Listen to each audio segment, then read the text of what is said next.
The morning sun cast long shadows across the worn baseball diamond at Harrison Youth Academy, its rays illuminating patches of brown grass that Michael Harrison couldn't afford to replace. At 45, his once powerful throwing arm ached with the memory of what could have been, a major league career cut short by a devastating rotator cuff injury that no amount of surgery or physical therapy could fully repair. Michael stood behind home plate, watching 12-year-old Tommy Rodriguez practice his swing. The kid had natural talent, the kind that reminded Michael of himself at that age, all raw power and desperate hunger to make it out of East Nashville's struggling neighborhoods. "Keep your eye on the ball, Tommy," Michael called out, his voice carrying the authority of someone who'd once stood in stadiums filled with 50,000 screaming fans. "Don't try to kill it. Let the bat do the work." Tommy nodded, adjusting his stance the way Michael had taught him. The boy's worn sneakers dug into the red dirt as he prepared for the next pitch from the automatic machine Michael had bought secondhand 3 years ago. It broke down regularly, but Michael had learned to fix it with duct tape and prayer. The academy occupied 2 acres of land that Michael had purchased with his settlement money from the injury that ended his career. Back then, 15 years ago, it seemed like enough to build something lasting. He'd envisioned pristine fields, modern equipment, and maybe even a small indoor facility for winter training. Reality had been far less generous. Coach Harrison, Sarah Martinez, one of his volunteer assistants, jogged over from the equipment shed. At 28, she worked as a nurse at Vanderbilt University Medical Center and donated her Saturday mornings to help with the kids. "We've got a problem with the water heater in the clubhouse again." Michael rubbed his forehead, feeling the familiar knot of anxiety tighten in his stomach. The clubhouse was little more than a glorified shed with a few lockers, a small shower, and a water fountain that worked sporadically. But it was the kids' sanctuary, their place to feel like real ball players. "How bad is it?" he asked, though he could guess from Sarah's expression. "Complete failure this time." "Jimmy Fletcher's dad took a look, he's a plumber, you know, and says we need a whole new unit. Probably looking at $2,000 minimum. $2,000 might as well have been $2 million. Michael's checking account currently held $347, and that was before this month's utilities came due. The academy ran on a shoestring budget of registration fees that barely covered basic maintenance, supplemented by Michael's part-time job coaching at a local high school. "We'll figure something out," he said, the words automatic after years of practice. "We always do." But privately, Michael wondered how many more figure-it-outs he had left in him. The sound of a car door slamming drew his attention to the parking lot, where Rebecca Sullivan was helping her 10-year-old son Danny unload his gear. Rebecca was a single mother who worked double shifts at a nearby diner to make ends meet. Michael had quietly waived Danny's registration fees months ago, though he'd never told Rebecca. The kid needed baseball, and Michael remembered what it felt like to need something that bad. "Morning, Coach," Danny called out, his voice bright with the enthusiasm that made Michael's struggles worthwhile. "Morning, slugger. Ready to work on that curveball?" "You bet." As Danny ran toward the field, Rebecca approached Michael with the cautious expression he'd come to recognize in parents who were struggling financially but too proud to ask for help directly. "Michael, I wanted to talk to you about Danny's uniform," she began. "The pants are getting pretty short, and I know there's supposed to be a fee for replacements." "Don't worry about it," Michael interrupted gently. "I ordered extra smalls this season. Got a good deal on bulk purchase." It was a lie, but a kind one. Michael had learned that preserving dignity was often more important than absolute honesty when it came to helping families in need. Rebecca's relief was visible. "I really appreciate everything you do here. Danny talks about this place like it's Yankee Stadium."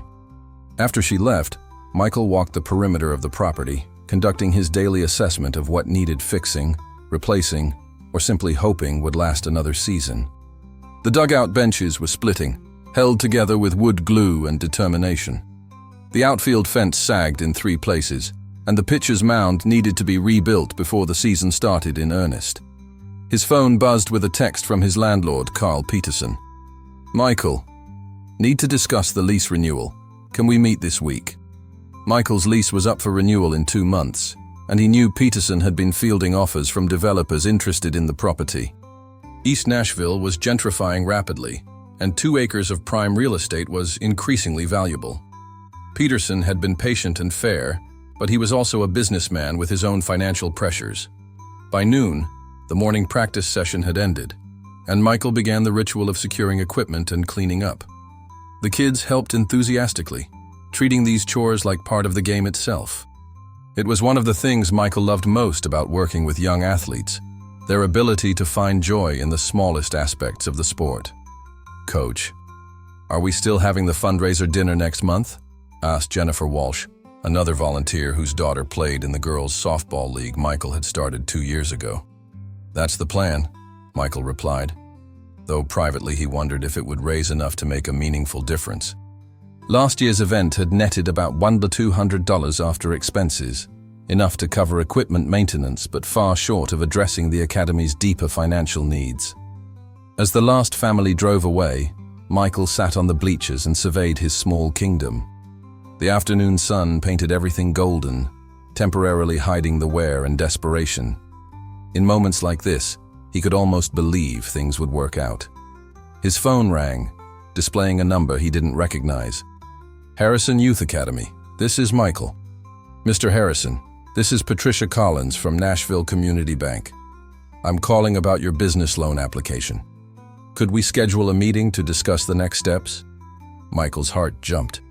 He'd applied for a small business loan 6 weeks ago, hoping to secure enough funding to make essential repairs and maybe even expand programming. The application process had been humiliating, every financial failure laid bare, every struggle documented and analyzed. "Of course. When would be convenient?" "How about Monday morning at 10? "I'll be honest with you, Mr. Harrison. The review committee has some concerns, but there are options we can explore." After hanging up, Michael allowed himself a moment of cautious hope. Maybe this was the break he'd been waiting for. Maybe the academy could finally get the stability it needed to truly serve the community. That evening, Michael stayed late to work on lesson plans for the high school team he coached. The extra income from that job, $200 per month, was crucial, but barely made a dent in his expenses. As he reviewed footage of his players, he couldn't help but think about his own playing days. He'd been drafted out of college by the Atlanta Braves as a third-round pick, a left-handed pitcher with a wicked slider and enough velocity to make major league scouts take notice. 3 years in the minor leagues, working his way up from rookie ball to AAA, had been the happiest period of his life. He'd been 25 and convinced that greatness was just one good season away. The injury happened during a spring training game in his 4th professional season. A routine delivery to home plate that somehow went catastrophically wrong. One moment he was following through on his pitch, the next he was on his knees, clutching his shoulder and watching his dreams dissolve into searing pain. 2 surgeries and 18 months of rehabilitation hadn't been enough. His velocity dropped from 95 mph to barely 85, and his control, once pinpoint accurate, became unreliable. The Braves released him quietly, and no other organization showed interest in a damaged left-hander approaching 30. Michael shook off the familiar melancholy and focused on the present. Dwelling on what might have been was a luxury he couldn't afford. The kids depending on him needed his attention focused forward, not backward. As he locked up the academy and walked to his aging Honda Civic, Michael made a mental list of everything riding on Monday's bank meeting. Equipment repairs, facility improvements, staff stipends for his volunteers, and most importantly, the security to plan beyond next month. The drive home to his modest apartment took him through the heart of Nashville, past the honky-tonk bars and tourist attractions that defined the city for most of the world. But Michael's Nashville was different. Neighborhood fields where kids played pickup games, community centers that stayed open late to keep teenagers off dangerous streets, and families trying to build something better for their children despite economic headwinds.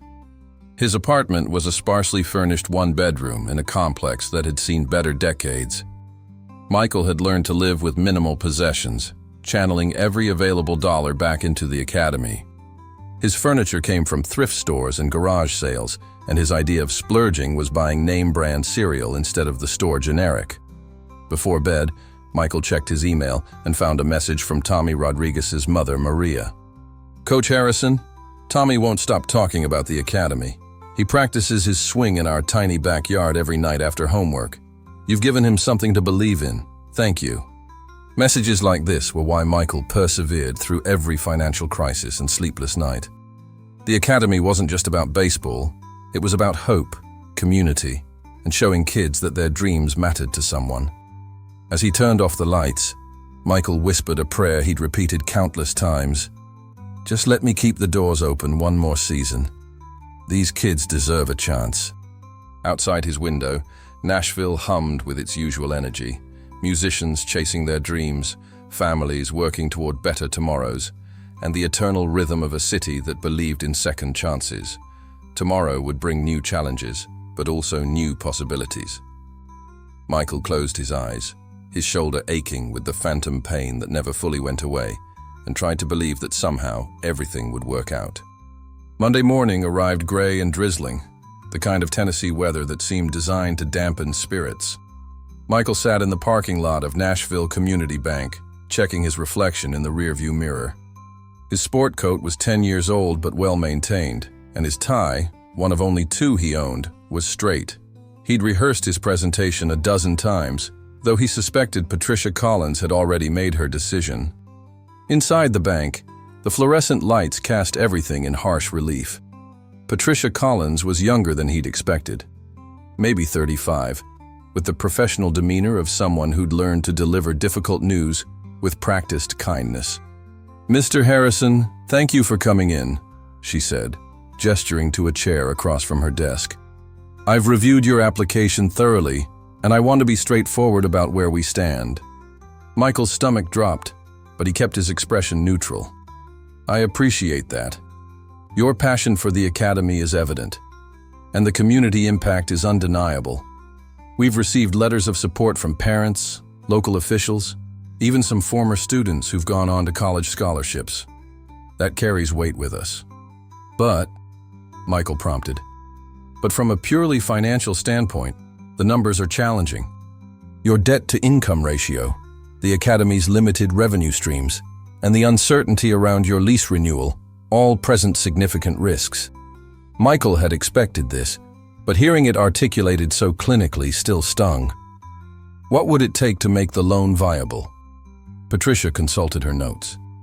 A substantial co-signer with strong credit and assets, or a significant increase in the academy's revenue, at least 40% higher than current levels. Alternatively, if you could secure a long-term lease agreement, that would help considerably. 40% higher revenue seemed impossible without expanding enrollment significantly, which required facility improvements he couldn't afford.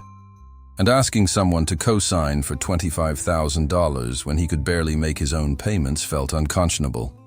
"I understand," Michael said quietly. "Is there any other avenue we might explore? There's a small business development program through the city that offers grants for community-focused organizations. The application process is competitive, but given your track record, it might be worth pursuing. The deadline is in 6 weeks." Michael left the bank feeling deflated but not defeated. 6 weeks to put together a grant application while keeping the academy running and dealing with the water heater crisis. He'd faced longer odds before. That afternoon, he drove to Peterson's realty office to discuss the lease renewal he'd been dreading. Carl Peterson was in his 60s, a Nashville native who'd built a successful real estate business through fair dealing and community involvement. But business was business, and Michael knew Peterson couldn't ignore market realities indefinitely. "Michael, good to see you," Peterson said, gesturing to a chair in his modest office. "How's the academy doing?" "Growing every year. We're up to 47 kids this season, with a waiting list." Peterson smiled genuinely. "That's wonderful. Your father would be proud of what you've built." Michael's father had been Peterson's high school baseball teammate and lifelong friend. That connection had helped Michael secure the original lease at below-market rates, a kindness that had made the academy possible. "Carl, I know you've been getting pressure about the property value," Michael began. "I won't lie. I've had developers sniffing around. The offer I received last week was substantial, Peterson leaned back in his chair, studying Michael with the expression of someone wrestling with competing loyalties. But I also know what that place means to the community. What are we looking at for renewal? The current rate isn't sustainable, Michael. I've been essentially subsidizing the academy for years, which was fine when my other properties were performing better. But the market's changed. Peterson slid a paper across the desk. The proposed new lease rate was nearly double what Michael currently paid, still below market value, but impossible given his financial situation. I need time to figure out how to make this work, Michael said. I can give you 60 days. After that, I'll have to consider other options. I'm sorry, Michael. I wish things were different. Walking back to his car, Michael felt the weight of impending failure settling on his shoulders. The academy had survived equipment breakdowns, volunteer shortages, and countless minor crises. But this felt different. This felt final. His phone rang as he reached the Honda. The caller ID showed Metro Parks Department. Michael Harrison. Coach Harrison, this is Janet Williams from Metro Parks. I hope you remember me. We met at the Youth Sports Administrators meeting last month. Of course, Janet. What can I do for you? Actually, I'm calling because we might be able to do something for you. We're launching a new partnership program with community organizations, and the Harrison Youth Academy keeps coming up in our discussions. Would you be available to meet this week? Michael's spirits lifted slightly. Absolutely. When would work? Wednesday afternoon? I can come to your facility. I'd like to see the operation firsthand. After ending the call, Michael allowed himself a moment of cautious optimism. Maybe the universe was trying to tell him something. That evening, at his part-time coaching job with Madison High School, Michael found himself distracted during practice.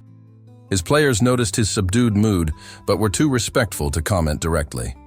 "Coach, you okay?"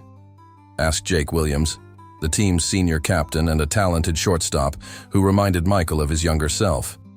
"Just thinking about some business stuff, Jake. Nothing for you to worry about.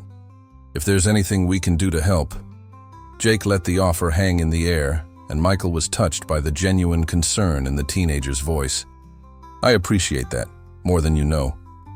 Right now, just focus on being the best players and people you can be. That's help enough." After practice, Michael stopped by the academy to check on a few things and found Tommy Rodriguez's father, Carlos, replacing a broken section of the outfield fence. "Carlos, you don't need to be doing this," Michael protested. "My boy loves this place, Coach. It's the least I can do." Carlos worked in construction and had been quietly making repairs around the facility whenever he noticed something amiss. Besides, Tommy's been different since he started coming here. More confident, you know. He talks about maybe playing in college someday. They worked together in comfortable silence, replacing fence sections as the sun set behind the Nashville skyline. It was moments like these that reminded Michael why he'd started the academy in the first place. Not just to teach baseball, but to create a community where families could support each other. "Coach, can I ask you something?" Carlos said as they finished securing the final post. "Sure." "My cousin Miguel, he's got a boy who's 8, lives up in Hermitage. He's been asking about the academy, but the drive is far for him. You ever think about maybe starting something up that way?" Michael had thought about expansion many times, but always dismissed it as unrealistic given his current financial struggles. It would be great, but starting a new facility is expensive, and I'm barely keeping this one afloat. Maybe it doesn't have to be a whole new place. Miguel's got some land, and there's a community center up there that's looking for programming. Just a thought. As Carlos drove away, Michael found himself considering the conversation seriously. Maybe thinking bigger instead of just trying to survive was the answer.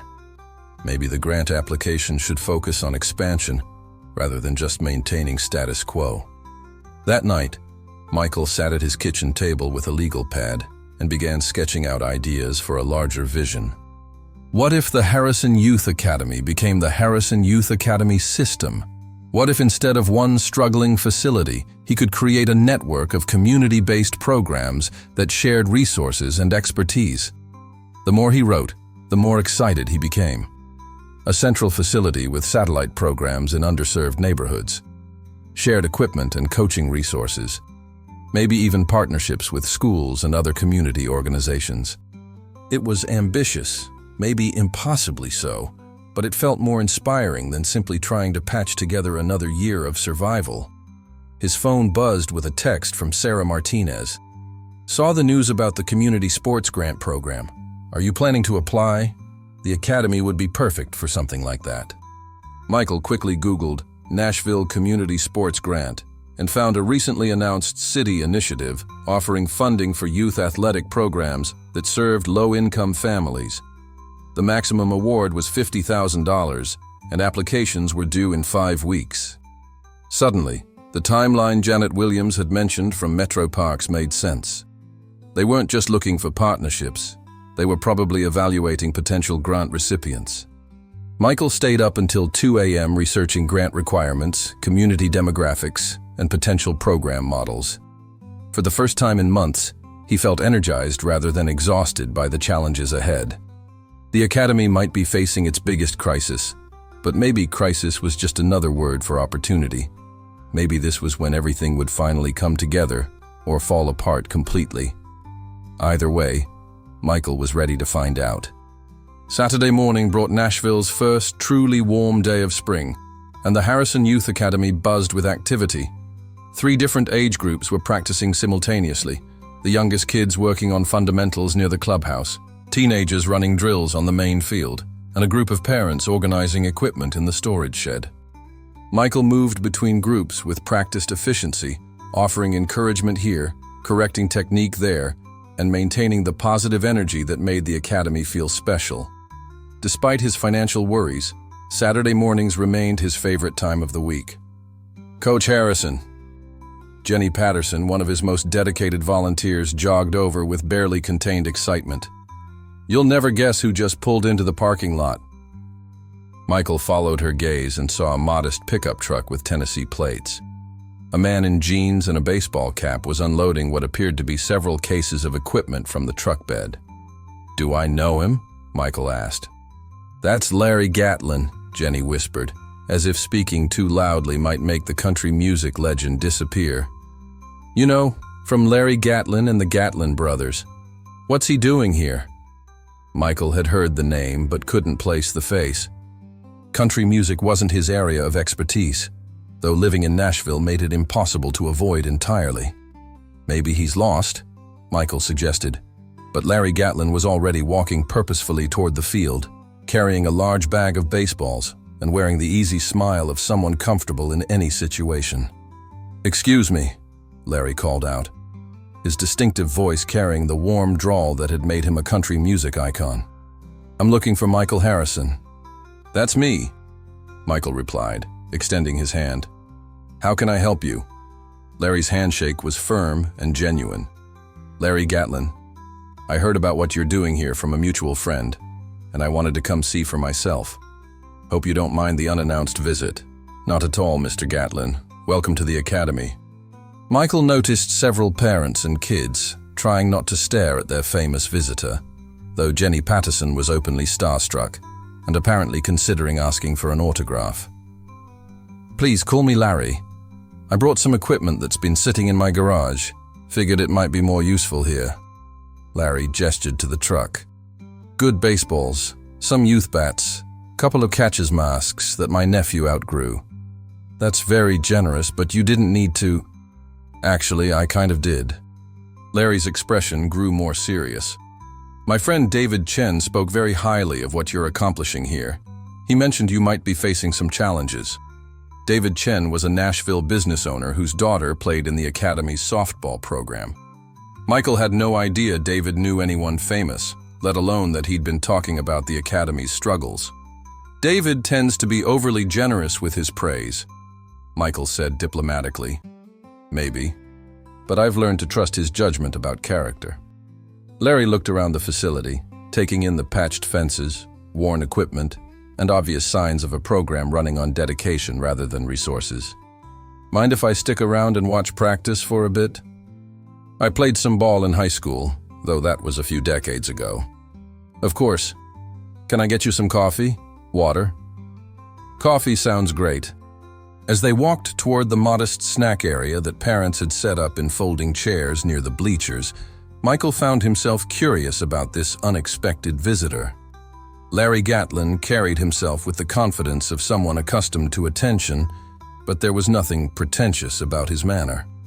"David mentioned you played professionally," Larry said as they settled into chairs with steaming cups of coffee that Maria Rodriguez had poured from a large thermos.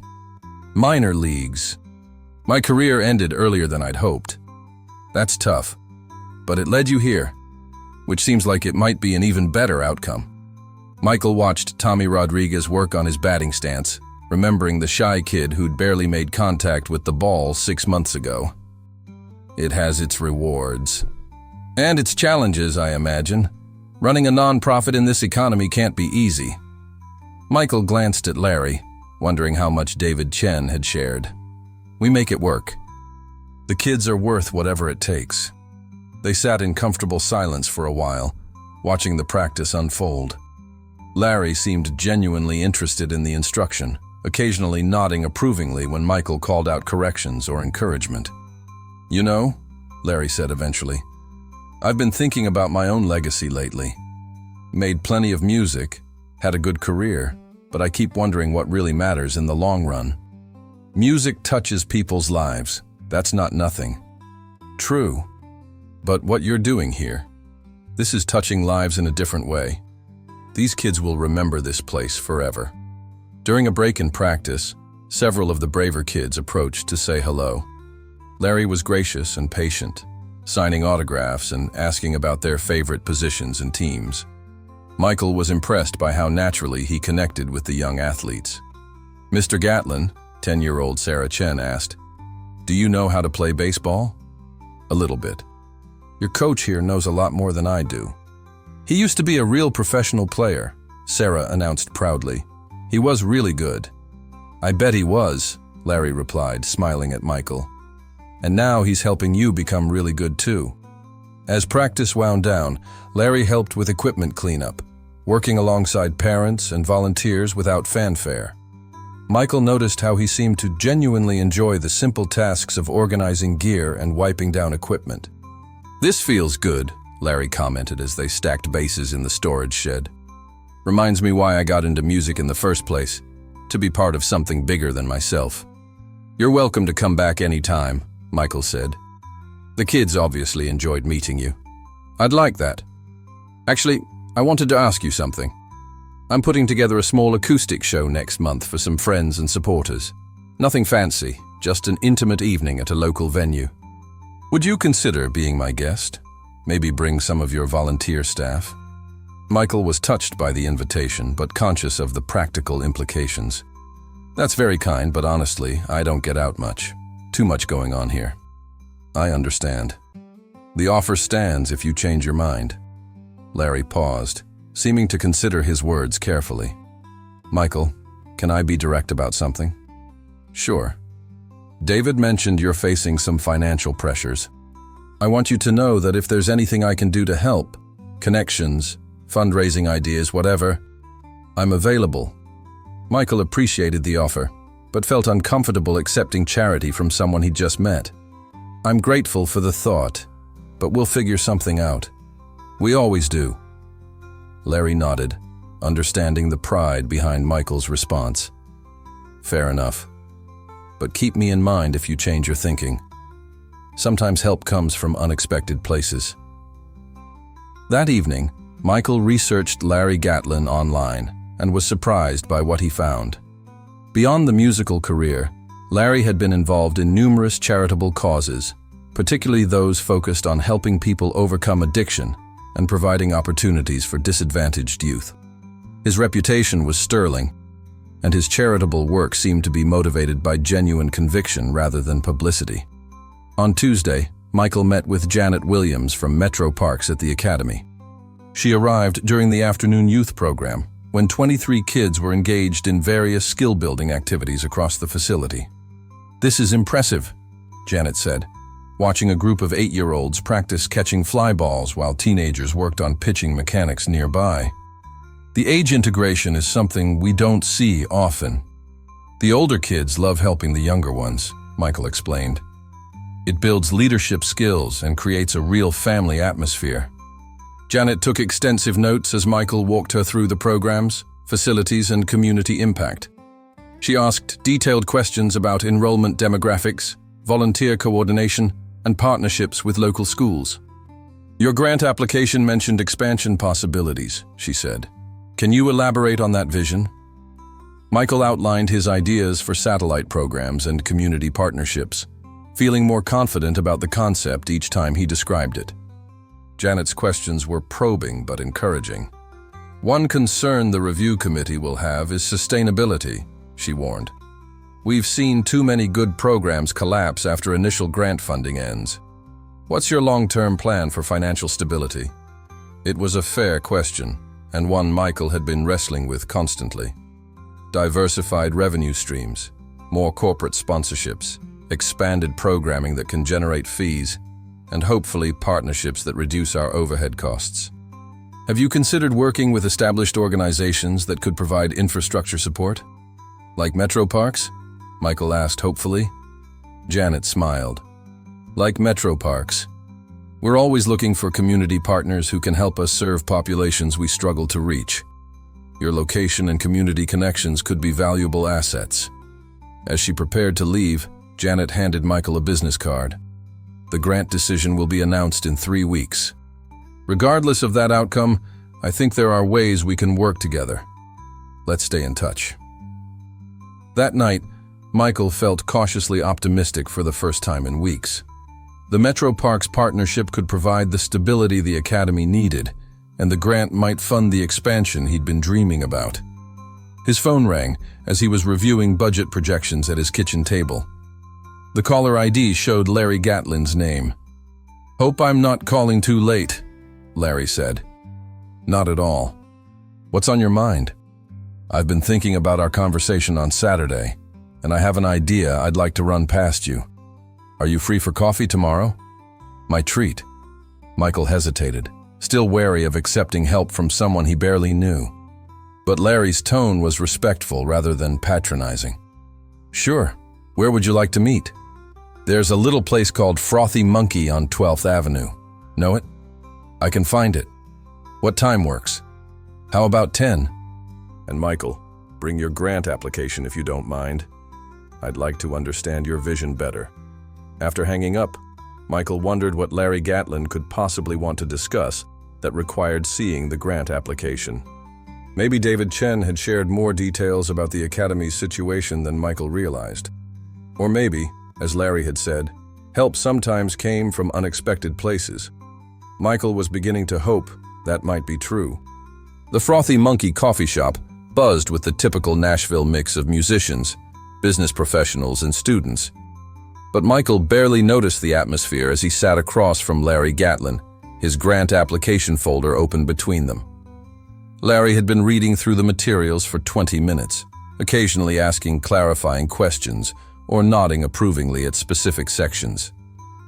"This is really well done," Larry said finally, closing the folder. "Your vision for community-based satellite programs is exactly what Nashville needs, especially in the areas you've identified." "Thank you. I've been working on it for weeks. I can tell. The research is thorough, the budget projections are realistic, and the community impact potential is significant." Larry leaned back in his chair, his expression thoughtful. "Michael, I want to be straight with you about something. David Chen didn't just mention your academy in passing. He specifically asked me to come see what you're doing." Michael frowned. "I don't understand." "David's been concerned about your financial situation for months. He knows you're too proud to ask for help directly, so he reached out to some people who might be able to assist quietly." The revelation made Michael uncomfortable. "I didn't know David was discussing my business with others. Don't be upset with him. He cares about the academy and the kids you serve. And frankly, after seeing the operation firsthand, I understand his concern." Larry signaled the waitress for more coffee, giving Michael a moment to process this information. "Look," Larry continued, "I know this might feel intrusive, but I want to share something with you. About 15 years ago, I went through some very dark times. Addiction, financial problems, personal relationships falling apart. I was convinced I could handle everything alone, and that pride nearly destroyed me. Michael hadn't expected such personal honesty from someone he'd just met. The thing that saved me wasn't just getting clean. It was learning to accept help from people who cared. And more importantly, learning that accepting help didn't make me weak or diminish what I'd accomplished. Larry, I appreciate... Hear me out. I've been blessed in my career and my recovery. I've got more money than I need and a platform that opens doors. For years, I've been looking for meaningful ways to give back, particularly to programs that help young people. Larry reached into his jacket and pulled out an envelope. This isn't charity, Michael. This is an investment in something I believe in. Michael stared at the envelope without touching it. What are you talking about? The Harrison Youth Academy needs about $75,000 to address immediate infrastructure needs, secure the lease renewal, and fund operations while you pursue the grant and other opportunities. Is that a fair assessment? Michael's heart was racing. That's roughly accurate. But Larry, I can't accept... You're not accepting charity. You're accepting partnership. Larry's voice was gentle but firm. I want to become the Academy's primary sponsor, with my name associated with the program. In return, I get the satisfaction of knowing I'm part of something that's changing kids' lives. The envelope sat between them like a bridge Michael was afraid to cross. This is too much. We barely know each other. Sometimes the best decisions are made quickly, based on instinct rather than analysis. Larry smiled. My instinct tells me you're exactly the kind of person who should be trusted with this kind of responsibility. Michael's hands shook slightly as he opened the envelope. Inside was a check for $75,000, made out to Harrison Youth Academy, with infrastructure and operations investment written in the memo line. Larry, I can't. This is incredible, but nothing. The Academy needs this funding to survive and grow. You've proven you can manage resources responsibly and create real impact. This isn't a handout, it's smart philanthropy. Michael stared at the check, overwhelmed by the implications. No more sleepless nights worrying about the water heater or lease renewal. No more turning away kids whose families couldn't afford registration fees. No more choosing between equipment repairs and paying himself a living wage. There are conditions, Larry continued. I want to be involved, not just as a financial backer, but as a genuine supporter. I want to attend games, meet with parents, maybe even help with coaching if you'll have me. You want to coach? I played baseball through college, and I've learned a few things about working with young people through my recovery work. Plus, I think being around the Academy will be good for me too. Michael felt tears threatening and struggled to maintain composure. Why are you doing this? Because 15 years ago, someone took a chance on a broken-down country singer who needed help getting his life back together. That investment changed everything for me. This feels like my chance to pass it forward. They sat in silence for several minutes, the weight of the moment settling around them. What do you need from me? Michael asked finally. Just keep doing what you're doing. Serve the kids, build the program, and let me be part of it. We can work out the details as we go. Michael carefully folded the check and put it in his wallet. I don't know how to thank you. Start by calling Carl Peterson and telling him you can meet his lease terms. Then get that water heater fixed and maybe hire Sarah Martinez as a full-time assistant coach. The kids love her, and you need the help. Larry knew about Sarah's volunteer work and Carl's lease demands. He'd clearly done his homework before making this decision. There's something else, Larry said, reaching for another folder he'd brought. I've been talking to some friends in the music industry about hosting a benefit concert for the Academy. Nothing huge, just an intimate show with maybe 3 or 4 artists. We could raise additional funds and bring some attention to what you're doing.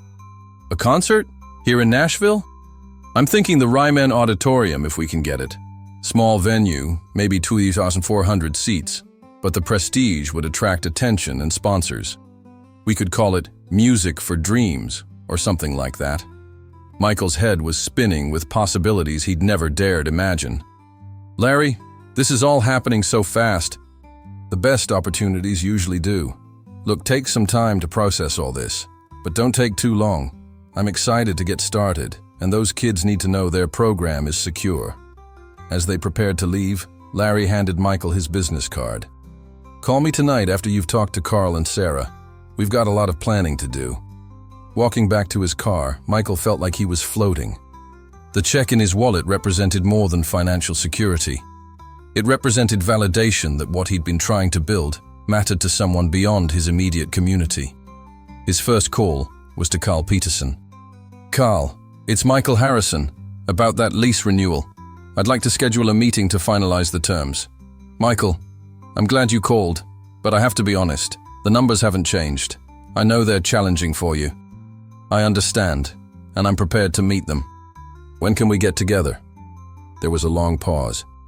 "Are you sure about this? I don't want you overextending yourself." "I'm sure, very sure."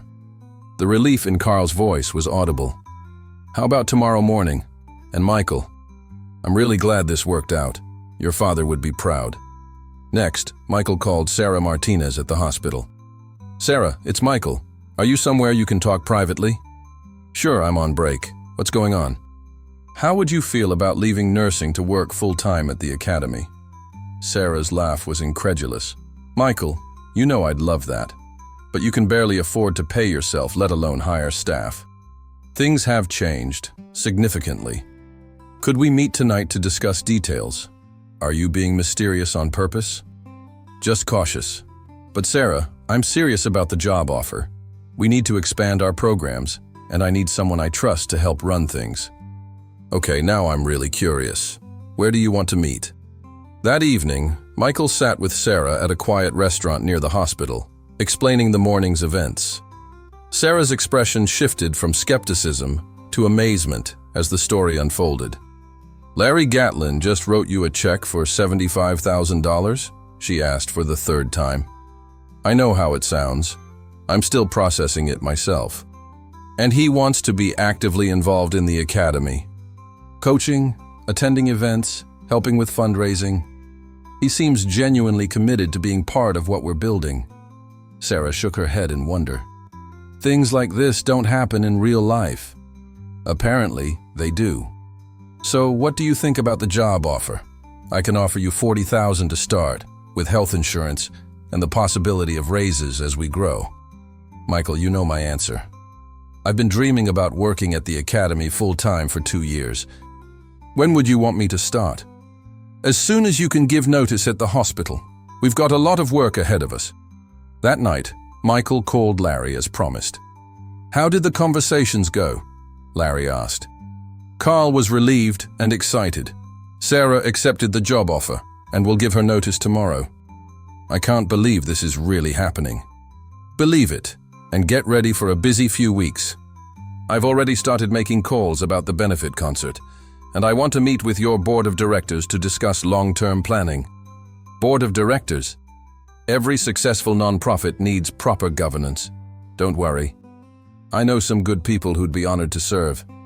We'll keep it small and focused. After ending the call, Michael walked around his apartment, seeing everything differently. The sparse furnishings and thrift store aesthetic suddenly felt temporary rather than permanent. For the first time in years, he could envision a future where financial stress wasn't his constant companion. But more than personal relief, Michael felt overwhelming gratitude for what this meant for the kids and families who depended on the academy. Tommy Rodriguez could continue developing his swing without worrying about registration fees. Danny Sullivan could get a new uniform without his mother sacrificing grocery money. The water heater would be fixed, the fence would be properly repaired, and maybe, just maybe, they could finally install indoor batting cages for winter training. The next morning brought a steady stream of phone calls as word of the Academy's new partnership began to spread. David Chen called to congratulate Michael and confess his role in connecting him with Larry. Parents volunteered for additional duties, excited by the program's expanded possibilities. Local media outlets requested interviews about the benefit concert Larry was already promoting. By noon, Michael realized he was going to need help managing all the attention and opportunities. Larry's investment had solved the Academy's immediate problems, but created an entirely new set of challenges around growth and public visibility. His phone rang with a call from Janet Williams at Metro Parks. "Michael, I'm calling with good news about your grant application." Michael's heart jumped. "We won? You were selected as one of 5 recipients. The award is $35,000 to be distributed over 2 years. Congratulations." "Janet, this is incredible. Thank you so much. You earned it." The committee was particularly impressed by your expansion vision and community partnerships. Speaking of which, I heard through the grapevine that you've acquired a prominent sponsor. News travels fast in Nashville, especially when that sponsor is Larry Gatlin and he's already talking to venue managers about benefit concerts. Michael, this could be huge for youth sports programming throughout the city. That afternoon, Michael stood on the academy's main field, watching Sarah work with a group of younger kids while Larry helped some teenagers with their pitching mechanics. The scene felt surreal. 6 weeks ago, he'd been contemplating closure, and now he was planning expansion with a country music legend as his partner. "Coach Harrison!" Tommy Rodriguez ran over, beaming with excitement. "Mr. Gatlin says you're going to build batting cages." "That's the plan, Tommy. And maybe a real clubhouse with lockers?" "Maybe. We'll see what we can afford. This is going to be the best baseball academy ever." As Tommy ran back to practice, Michael felt the full weight of responsibility settling on his shoulders. The academy was no longer just about surviving day to day. It was about living up to the faith that Larry, Janet, and dozens of families had placed in him. But for the first time in years, that responsibility felt like an opportunity rather than a burden. The academy had a future now, and that future was bright with possibilities. Looking across the field at Larry, who was patiently explaining grip techniques to a frustrated 12-year-old, Michael whispered another prayer, this time one of gratitude rather than desperation. Sometimes help really did come from the most unexpected places. 3 months later, the transformation of Harrison Youth Academy was remarkable enough that Michael sometimes forgot to breathe when he surveyed the grounds. Where worn patches of grass once told stories of struggle, new sod created a pristine carpet of green. The old fence had been replaced with professional-grade materials, and the dugouts featured sturdy benches and proper equipment storage. But the most dramatic change was the gleaming indoor facility nearing completion behind the main field, a 4,000-square-foot building that would house batting cages, a training room, classroom space, and a proper administrative office. The construction had been funded through a combination of Larry's initial investment, the Metro Parks grant, and proceeds from the benefit concert that had exceeded everyone's expectations. Music for Dreams had filled the Ryman Auditorium on a magical October evening, featuring Larry Gatlin, Vince Gill, Amy Grant, and surprise guest Brad Paisley. The intimate acoustic performances, interspersed with video testimonials from Academy families, had raised $127,000 and generated media coverage that brought national attention to the program. Michael stood in the doorway of the nearly completed indoor facility, holding architectural plans for the next phase of expansion. Sarah Martinez, now 3 months into her role as full-time assistant director, approached with a clipboard and the efficient energy that had made her invaluable to the Academy's growth. "The batting cage installation is scheduled for next week," she reported, "and we have 17 families signed up for the winter indoor program, with more calling every day. Any concerns about capacity?" "Not yet, but we might want to start thinking about additional scheduling blocks if enrollment keeps growing at this pace." The Academy now served 83 young athletes, nearly double the previous year's enrollment. More importantly, the waiting list had disappeared as expanded facilities and programming allowed them to accommodate every interested family. Larry emerged from the main field, where he'd been working with the Academy's first competitive travel team, a group of talented 14 and 15-year-olds who were drawing attention from high school coaches across Middle Tennessee. His coaching had evolved from enthusiastic volunteer to skilled instructor, and the kids had responded with dramatic improvements in both performance and confidence. "Michael, we need to talk about the showcase tournament," Larry said, removing his cap and wiping sweat from his forehead. "I just got off the phone with the tournament director, and we've got college scouts confirmed from Vanderbilt, Tennessee, Belmont, and 3 others."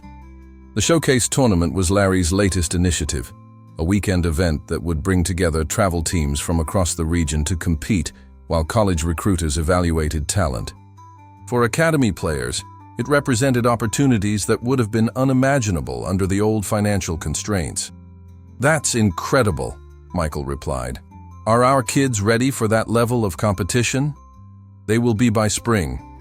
Tommy Rodriguez, in particular, is developing into something special. His batting average is up to 380 in fall league play, and his defensive skills have improved dramatically. Tommy had become the Academy's unofficial poster child, featured prominently in media coverage and fundraising materials. But more importantly, he'd grown into a natural leader who mentored younger players with the same patience Larry and Michael showed him. "Speaking of Tommy," Sarah interjected, "his mother wanted me to pass along some news. He's been accepted into the advanced academic program at his middle school, and his grades have improved significantly since he started spending more time here." This was the kind of impact that made all their efforts worthwhile. The Academy had evolved beyond baseball instruction into a comprehensive youth development program that emphasized academic achievement, community service, and personal responsibility. Michael's phone buzzed with a call from Janet Williams at Metro Parks. "Janet, good to hear from you. How's the partnership evaluation going?" "That's why I'm calling. The City Council is so impressed with the Academy's growth and community impact that they want to propose a formal long-term partnership. Are you available to meet next week?" "Of course. What kind of partnership are we talking about?" "Shared facilities, coordinated programming, and a 5-year funding commitment that would provide operational stability while you continue expanding. The mayor wants to use the Academy as a model for youth sports development citywide." After ending the call, Michael shared the news with Larry and Sarah, both of whom reacted with excitement about the possibilities such a partnership could create. "This validates everything we've been building," Sarah said. "6 months ago, we were worried about paying the electric bill. Now we're being asked to help design youth sports policy for the entire city." Larry nodded thoughtfully. "It also means we need to start thinking about succession planning and institutional sustainability. The Academy can't be dependent on any one person, including me." The conversation was interrupted by the arrival of Carlos Rodriguez, Tommy's father, who had become the Academy's unofficial head of maintenance and facility management.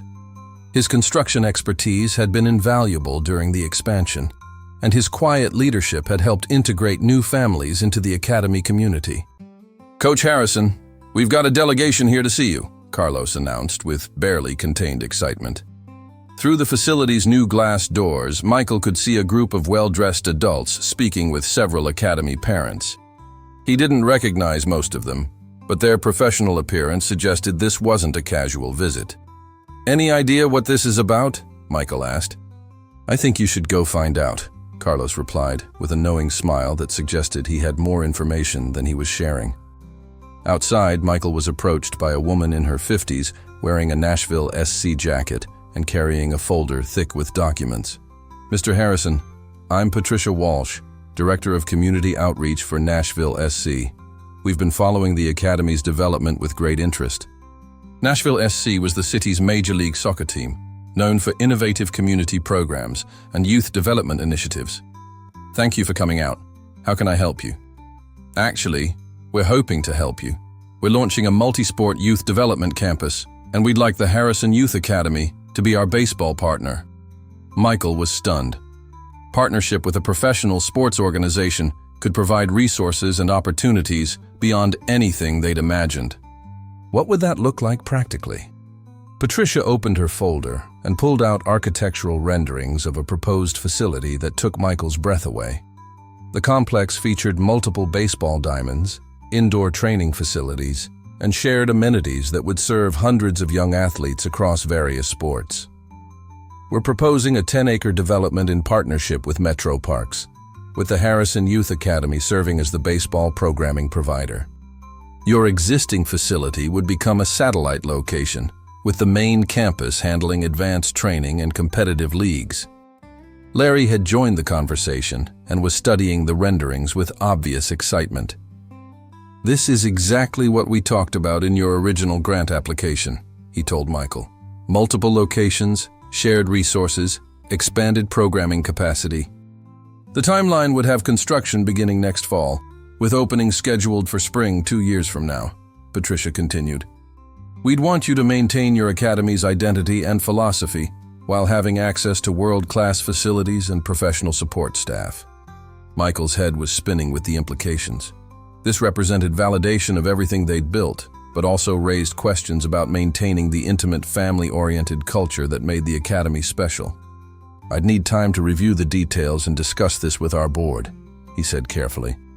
Of course, take all the time you need. We believe the Harrison Youth Academy represents exactly the kind of community-focused programming that makes youth sports meaningful. That evening, Michael sat in his apartment, which he'd finally upgraded to a modest 2-bedroom unit in a nicer complex, reviewing the Nashville SC proposal and reflecting on the journey that had brought him to this moment. 15 months ago, he'd been praying simply to keep the academy's doors open another season. Tonight, he was considering partnership opportunities that could impact thousands of young athletes across Middle Tennessee. His phone rang with Larry's distinctive ringtone. I keep thinking about that presentation today, Larry said without preamble. How are you feeling about it? Overwhelmed, honestly. It's everything we dreamed about. But I'm worried about losing what makes us special. That's a healthy concern. The Academy's heart has always been about individual attention and family atmosphere. We'll need to make sure any partnership preserves those values. What do you think we should do? I think we should be open to the possibility while being careful about the details. This could be the platform that allows us to help even more kids while maintaining the personal touch that matters most. They talked for another hour, exploring the pros and cons of various growth scenarios. Larry's perspective was invaluable. He'd navigated success in the music industry while trying to maintain artistic integrity, so he understood the challenges of scaling something meaningful without losing its essence. The next morning brought another surprise when Michael arrived at the academy to find Tommy Rodriguez already on the field, practicing his swing with focused intensity. "Tommy, you're here early," Michael called out. "Couldn't sleep, coach. I kept thinking about everything that's happening here." "Excited about the new facilities?" "Yeah, but that's not really it." Tommy set down his bat and looked directly at Michael with maturity beyond his 13 years. "I keep thinking about how different my life would be if this place didn't exist." Michael felt the familiar tightness in his throat that came whenever the kids articulated the academy's impact in personal terms. "This place exists because of kids like you, Tommy. You make it worth everything we put into it.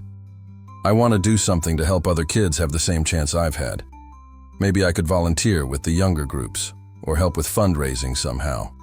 The conversation reminded Michael why he'd fallen in love with youth sports in the first place. It wasn't about creating professional athletes or winning championships. It was about helping young people discover their potential and learn to contribute to something larger than themselves. As the day progressed, Michael found himself increasingly confident about the future, regardless of which partnership opportunities they pursued. The academy had evolved from a desperate attempt to survive into a thriving institution with multiple paths forward. But more than external validation or impressive facilities, what mattered most was moments like his conversation with Tommy, proof that they were successfully planting seeds that would grow long after any individual coach or sponsor had moved on. That afternoon, Larry arrived with a bottle of sparkling cider and a mischievous grin. "What are we celebrating?" Sarah asked. "I just got confirmation that the Academy has been selected as one of 5 national finalists for the Youth Sports Excellence Award from the National Recreation and Parks Association." Michael stared at him in disbelief. "How did that happen?" "I didn't even know we'd applied. I submitted the application 3 months ago. The award comes with a $10,000 prize and national recognition that could open doors we haven't even thought of yet." As they stood together on the field where Michael's desperate prayers had once begged for just one more season, he marveled at how completely their circumstances had transformed. The academy was not only surviving, but thriving, with opportunities and partnerships that exceeded his wildest dreams. But the real measure of success wasn't in awards or media coverage. It was in the sound of kids laughing as they played the game they loved, in parents who no longer worried about registration fees, and in young athletes like Tommy Rodriguez, who were learning to see themselves as capable of achieving anything they could imagine. The sun was setting behind the new indoor facility, casting long shadows across perfectly maintained fields where dreams were being built one practice at a time. Michael closed his eyes and offered one more prayer, not for survival this time, but for wisdom to steward this blessing responsibly and ensure that the academy would continue changing lives for generations to come.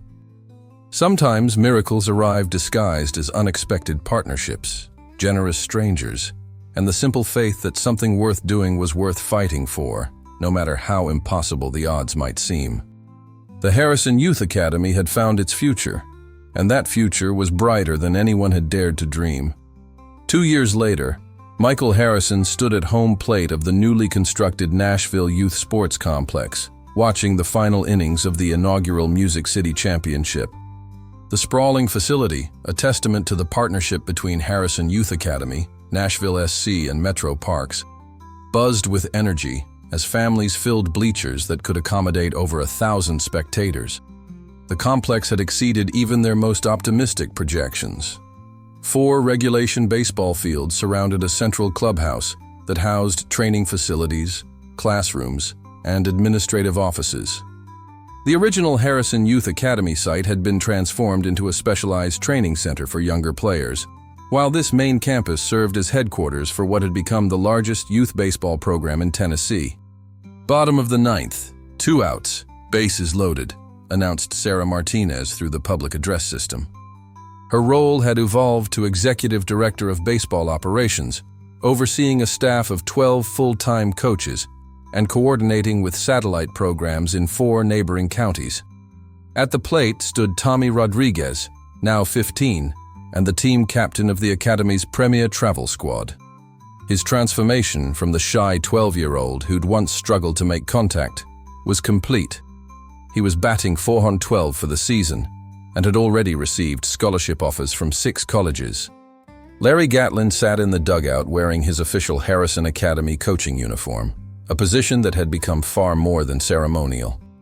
His Tuesday and Thursday practices had become legendary among players and parents alike, combining fundamental instruction with life lessons drawn from his own journey of redemption and success. "Come on, Tommy," shouted Carlos Rodriguez from the stands, his voice carrying above the crowd noise. Carlos now served as the complex's facilities manager, having left his construction job to work full-time for the academy. His expertise had been crucial during the complex's construction, ensuring every detail met the exacting standards the program had become known for. Michael felt a familiar surge of pride and anxiety as Tommy stepped into the batter's box. The championship game had drawn college scouts from across the Southeast, and local media coverage was extensive. But more than competitive success, this moment represented the culmination of everything they'd been building. Young people rising to meet challenges with confidence, support from their community, and skills that extended far beyond baseball. The pitcher wound up and delivered a fastball that Tommy turned on perfectly, sending a line drive into the gap in left center field. As 2 runs scored and the Harrison Academy team erupted in celebration, Michael found himself thinking about the prayer he'd whispered on this same site years earlier, when keeping the doors open for one more season seemed impossible. "Not bad for a washed-up country singer," Larry said, approaching Michael with the grin that had become familiar to everyone associated with the academy. "Not bad for a washed-up pitcher either," Michael replied, embracing his partner in what had become the most fulfilling collaboration of his life. The post-game ceremony featured speeches from city officials, recognition of graduating seniors, and presentation of the championship trophy. But the highlight came when Tommy Rodriguez approached the microphone to address the crowd. "5 years ago, I was just a kid who loved baseball but didn't think I was good enough to play anywhere that mattered," Tommy began, his voice steady despite the magnitude of the moment. "Coach Harrison and Coach Gatlin didn't just teach me how to hit and field, they taught me how to believe in myself." Tommy paused, scanning the crowd until he found his parents. "This academy saved my life, not by rescuing me from anything dramatic, but by showing me what was possible when people care about you and invest in your dreams. That's what this place does. It shows kids that their dreams matter to someone." As applause filled the complex, Michael spotted Patricia Walsh from Nashville SC in the crowd, beaming with satisfaction at what their partnership had accomplished. The collaboration had been even more successful than projected, with the academy model being replicated in other cities and serving as a template for community-centered youth sports development. "Pretty good speech," said Janet Williams, who had become a close friend and advisory board member after her initial role helping secure the Metro Parks partnership. "That kid's going places."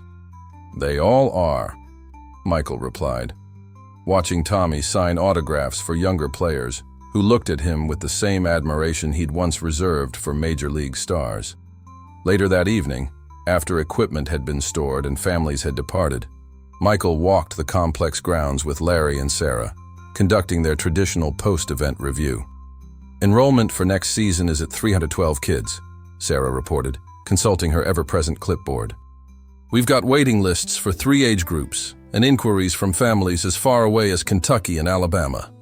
The satellite program in Clarksville is ready to launch," Larry added, "and the Memphis group wants to start their academy next spring using our curriculum model." Michael nodded, still adjusting to the scope of what they'd created. The Harrison Youth Academy had evolved from a desperate attempt to serve neighborhood kids into a regional network that was being studied by youth sports organizations nationwide. "Sometimes I have to remind myself this is real," Michael admitted. 5 years ago, I was measuring success by whether we could afford to replace worn baseballs. "And now?" Sarah asked. Michael considered the question, watching sprinkler systems water fields that would host dozens of games next week in facilities that rivaled many college programs. "Now I measure success by whether kids like Tommy learn to see themselves differently because of their time here. Everything else, the facilities, the recognition, the partnerships, that's all just tools for serving that purpose." Larry clapped him on the shoulder. "That's why this works, Michael. You never forgot what really matters." As they prepared to lock up and head home, Michael's phone buzzed with a text from David Chen. "Watch the championship game online. Incredible what you've built. Your father would be proud." David's message triggered memories of Michael's father, who died when Michael was in college, but had instilled in him the values that ultimately guided the academy's development: integrity, perseverance, and the belief that helping others succeed was the highest form of achievement. "You know what I keep thinking about?" Michael said as they walked toward the parking area. "What's that?" Larry asked. "That day you showed up with equipment in your truck, claiming you wanted to see what we were doing. I was so suspicious of your motives." Larry laughed. "You had every right to be. Some random guy shows up claiming he wants to help. That doesn't usually end well." "But it did end well. Better than I could have imagined." "That's because you were already doing everything right. I just provided resources for something that was already working." Sarah stopped walking and turned to face both men. "Can I say something sentimental?" "Always," Michael replied. "Working here has been the most meaningful experience of my professional life. I was a good nurse, but I was just helping people recover from problems. Here, we're helping kids discover possibilities they didn't know existed. That feels like the difference between treating symptoms and preventing diseases." The conversation continued as they reached their cars, touching on plans for winter programming, staff development, and the expanded community service initiatives that had become integral to the Academy's mission. "Oh, before I forget," Larry said, reaching into his car for a manila envelope. "I got some interesting mail yesterday." Inside the envelope was a letter from the White House, informing Larry that the Harrison Youth Academy had been selected to receive the Presidential Award for Excellence in Community Service. "Larry, this is incredible," Sarah exclaimed. "When is the ceremony?" "Next month in Washington. And before you ask, yes, we're all going. The Academy is being honored, not me individually." Michael stared at the official letterhead, overwhelmed by how far they'd traveled from those desperate early days when he'd wondered if the Academy would survive another month. "There's something else," Larry continued. "I've been talking to some publishers about writing a book, not about my music career, but about what we've learned building this program. The working title is More Than a Game: How Youth Sports Can Transform Communities." "That's a great idea," Michael said. There are probably thousands of people trying to start similar programs who could benefit from understanding our mistakes and successes. As they finally prepared to part ways, Larry pulled Michael aside for a private conversation. "I want you to know something, Michael. This partnership has been as transformative for me as it's been for the kids we serve. 5 years ago, I was successful, but not particularly fulfilled. Now, I wake up excited about coming to practice and working with these young people. The feeling is mutual, Larry. I couldn't have built any of this alone. Maybe not, but you would have found a way to keep serving kids, even if it meant continuing with worn equipment and patched fences. That's who you are." Driving home through Nashville's familiar streets, Michael reflected on the unexpected turns that had shaped his life. The injury that ended his playing career had seemed like a catastrophic failure at the time, but it had led him to work that was more meaningful than any personal athletic achievement could have been. The academy now employed 17 people full-time and hosted over 30 volunteer coaches. Its alumni were earning college scholarships, but more importantly, they were becoming community leaders, mentors to younger players, and advocates for youth development programs in their own neighborhoods. Tommy Rodriguez would graduate high school next year with multiple scholarship offers and a 3.8 GPA. Danny Sullivan had overcome his early shyness to become one of the Academy's most enthusiastic ambassadors. Sarah Chen was already talking about becoming a coach herself when she reached high school. But beyond individual success stories, the Academy had helped demonstrate that youth sports could be a powerful tool for community building, economic development, and social change when approached with intentionality and genuine care for participants. Michael's apartment had evolved into a comfortable 2-bedroom space filled with photographs from Academy events, awards, and memorabilia that told the story of a program that had touched thousands of lives. But his favorite item remained a simple thank you card from Maria Rodriguez, Tommy's mother, written during their second season when the future remained uncertain. "Thank you for believing in our children when we didn't know how to believe in ourselves." Before bed, Michael walked onto his small balcony and looked toward the lights of downtown Nashville, thinking about all the families whose lives had been changed by the simple decision to provide quality baseball instruction in an environment that prioritized character development alongside athletic skills. Tomorrow would bring new challenges: budget meetings, facility maintenance issues, staff development sessions, and the endless details of running a complex organization. But tonight, Michael allowed himself to savor the satisfaction of meaningful work well done. The Harrison Youth Academy had started as one man's desperate attempt to salvage something worthwhile from a failed dream. It had become a testament to the power of community, the importance of second chances, and the miraculous things that could happen when people chose to invest in each other's success. Most importantly, it had proven that sometimes the most unexpected partnerships, between a broken-down former pitcher and a country music legend looking for purpose, could create something far more valuable than either could have achieved alone. As Michael turned off the lights and prepared for sleep, he whispered one final prayer, no longer for survival, but for wisdom to steward this blessing responsibly and ensure that future generations of young people would have the same opportunities to discover their potential through the transformative power of sport, community, and hope. In the distance, Nashville's music scene continued its nightly rhythm, but Michael's dreams were filled with the sounds of his own choosing, the crack of bats, the cheers of families, and the voices of young people learning to believe in themselves and their ability to make a difference in the world. The Academy's story was far from over, but its foundation was solid, its mission was clear, and its impact would continue growing in ways that even Michael's most optimistic prayers had never dared to imagine.